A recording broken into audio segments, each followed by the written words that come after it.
মৰমৰ ছাত্ৰ-ছাত্ৰীসকল, আমি পিছৰ ক্লাছটোত সংখ্যা প্ৰণালীৰ খণ্ড 8ত আমি বাস্তৱ সংখ্যাৰ ক্ষেত্ৰত সূচকৰ বিধি কেনেদৰে প্ৰয়োগ কৰা হয় আমি শিকিলো। এতিয়া আমি অনুশীলনী 1.6 অংকবোৰ কৰিম।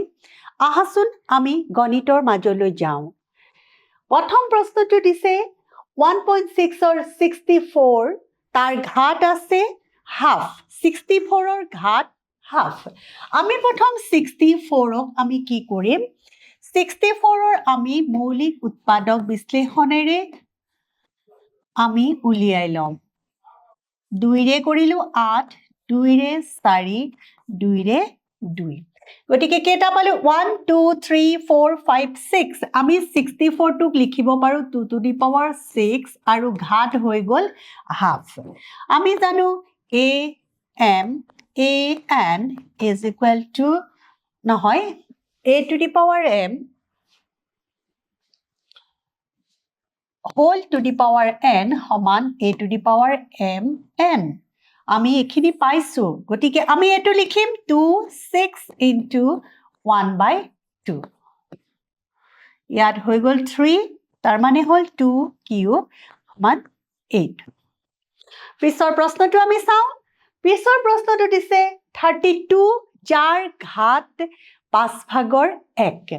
আমি ইয়াক 32কো আমি হৰণ কৰি লওঁ 16, 2ৰে 8, 2ৰে 4, 2ৰে 2। 32ক আমি লিখিব পাৰো 2 to the power 5 কাৰণ চা 1, 2, 3, 4, 5 2 ঘাত 5 আৰু ইয়াত হৈ গ'ল 1/5। আমি জানো a to the power m whole to the power n is equal to a to the power mn। তো আমি লিখিব পাৰো 5 into 1/5 is equal to 2 to the power 1 সমান 2।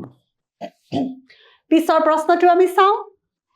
পিছৰ প্ৰশ্নটো দিছে 125ৰ ঘাত 3/1। 125ক আমি কৰো 5 2 গুণ 10, 5 5 গুণ 25, 5 5 গুণ 25। 5ৰ কিমান হ'ব ঘাত? তেন্তে হলে 5ৰ ঘাত হ'ব 3। গতিকে আমি এটো লিখিব পাৰিম 5ৰ ঘাত 3 আৰু এফালে হৈ গ'ল 3। এটো আমি a to the power m whole to the power n is equal to a to the power mn। অৰ্থাৎ 5 3 পূৰণ 1/3। 3 যদি কটা যাব উত্তৰটো হৈ যাব আমাৰ 5। অতি সহজে আমি কৰিব পাৰো। মৌলিক উৎপাদন পদ্ধতিৰে আমি বিশ্লেষণ কৰি লওঁ, ঘাতত ওলাই লওঁ আৰু তাৰ পিছত আমি সূত্ৰ ব্যৱহাৰ কৰি এটো আমি কৰি দিলেই হ'ব। পিছৰ প্ৰশ্নটো আমি চাওঁ। মান উলিওৱা 9ৰ ঘাত হ'ল 3/2। 9টোক আমি যদি লিখো 3 3। গতিকে 9টোক আমি লিখিব পাৰো 3 স্কয়াৰ আৰু ওপৰত হৈ যাব 3 2।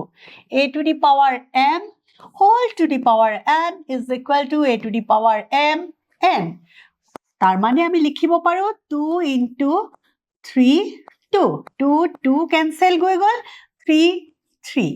তাৰ মানে 9 3 3 গুণ 9 3 গুণ 27। পিছৰটো চাওঁ আমি। 32 তাৰ ঘাত হৈছে 5/2।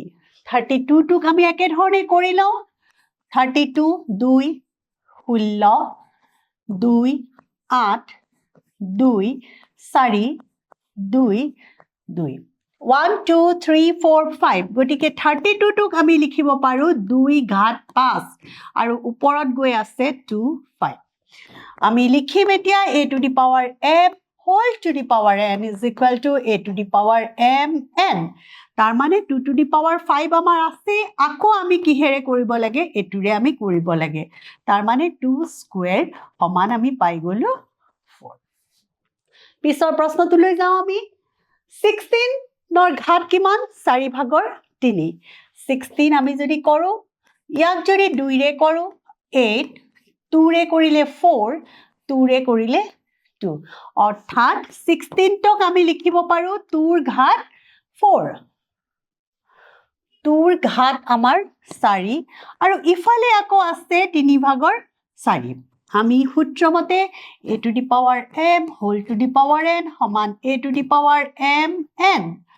গতিকে আমি লিখিম 2 4 পূৰণ 4 ভাগৰ 3 4 4 যদি কটা যায় 2 কিউব সমান উত্তৰটো হৈ যাব 8 পিছৰ প্ৰশ্নটো আমি চাওঁ 125 3 whole to the power 125 ৰ ঘাত 3 ভাগৰ -1 125 আমি কৰো 5 এৰে কৰো 5 2 10 5 5 25 5 এৰে যদি কৰো 5 5 25 অৰ্থাৎ আমি লিখিব পাৰো 5 3 আৰু ওপৰত হৈ থাল -1/3 a to the power m into a to the নহয় a to the power m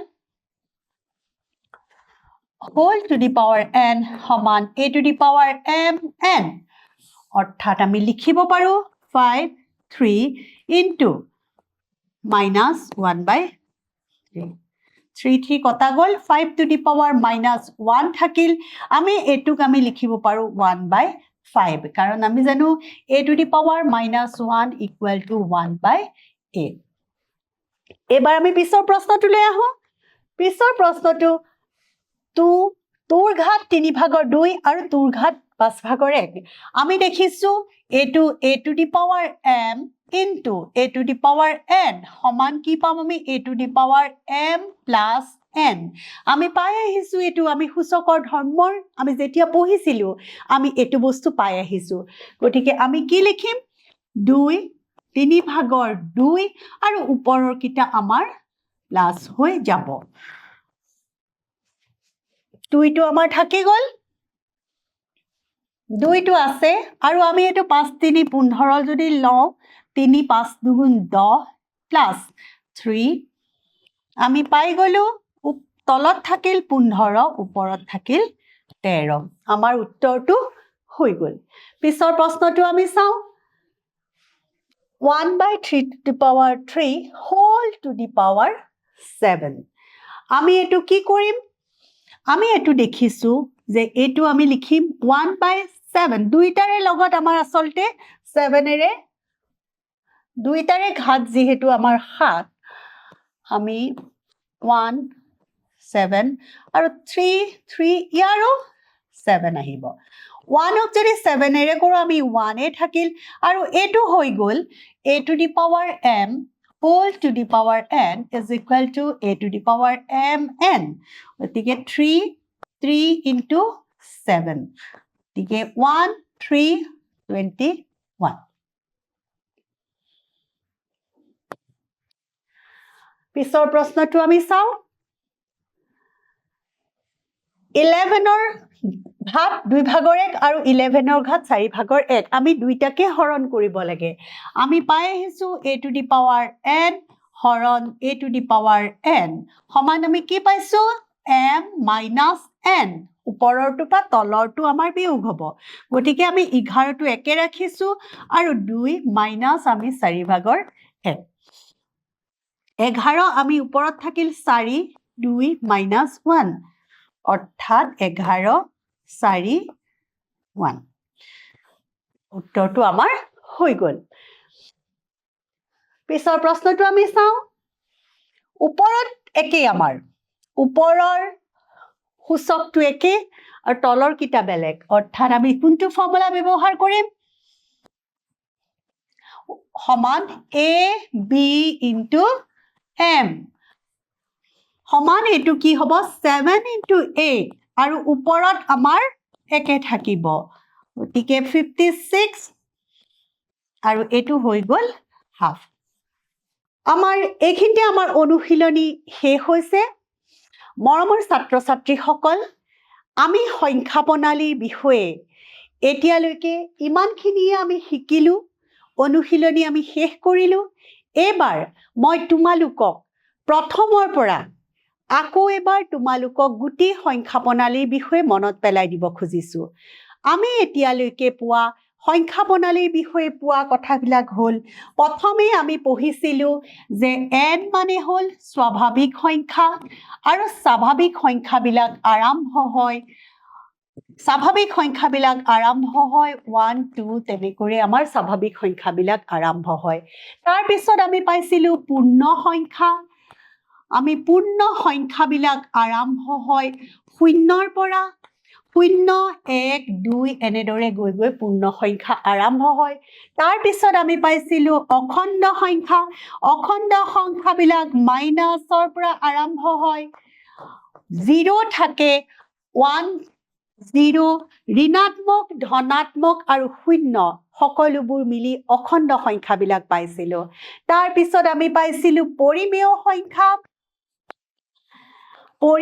সংখ্যা আমি পাইছিলো যিবিলাকক আমি p by q আকৃতিত লিখিব পাৰিছিলো আৰু q not equal to 0 আৰু পৰিমেয় সংখ্যাৰ ক্ষেত্ৰত আমি পাইছিলো যে কোনবোৰ সংখ্যা পৰিমেয় সংখ্যা হয় অখণ্ড সংখ্যাবোৰ পৰিমেয় সংখ্যা হয় যিবিলাক সংখ্যাৰ দশমিক বিস্তৃতি পৰিসমাপ্ত সেইবোৰো পৰিমেয় সংখ্যা হয় আৰু এটা পাইছিলো যিবোৰ সংখ্যাৰ দশমিক বিস্তৃতি অবিৰত আৰু পুনৰাবৰ্তীয় সেইবোৰো পৰিমেয় সংখ্যাতে পৰে তাৰ পিছত আমি পাইছিলো অপৰিমেয় সংখ্যাক আমি p by q ৰূপত প্ৰকাশ কৰিব নোৱাৰি আৰু য'ত q not equal to 0 কোনবিলাক সংখ্যা অপৰিমেয় সংখ্যা আমি মনত পেলাইছিলো চাও আমি যিবিলাক সংখ্যা অবিৰত আৰু অপুনৰাবৰ্তিত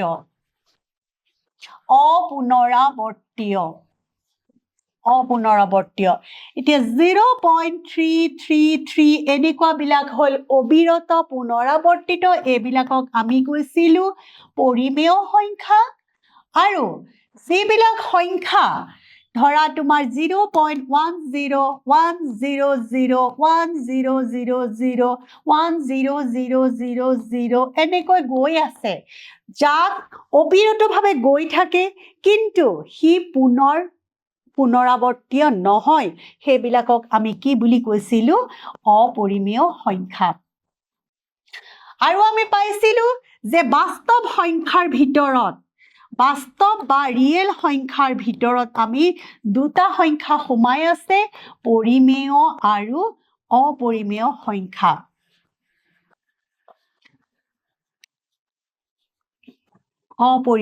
সংখ্যা তাৰ পিছত আমি এই বাস্তৱ সংখ্যাবিলাকৰ ওপৰত আমি সূচকৰ বিভিন্ন ধৰ্মৰ বিষয়েও আমি আলোচনা কৰিছিলো সূচকৰ ধৰ্মবিলাক আমি পাইছিলো a to the power m into a to the power n is equal to a to the power m plus n a to the power m হৰণ a to the power n সমান পাইছিলো আমি a m minus n a to the power m whole to the power n সমান a to the power m n আৰু আমি কি পাইছিলো a to the power m into b to the power m is equal to a b whole to the power m আৰু a to the power 0 equal to 1 এইবিলাক আমি বাস্তৱ সংখ্যাৰ ক্ষেত্ৰতো এই সূচকৰ বিধিবিলাক আমি ব্যৱহাৰ কৰিবলৈ শিকিলো আশা কৰো তোমালোকে সংখ্যা প্ৰণালীৰ বিষয়ে সম্যক জ্ঞান লাভ কৰিলা আমি পুনৰ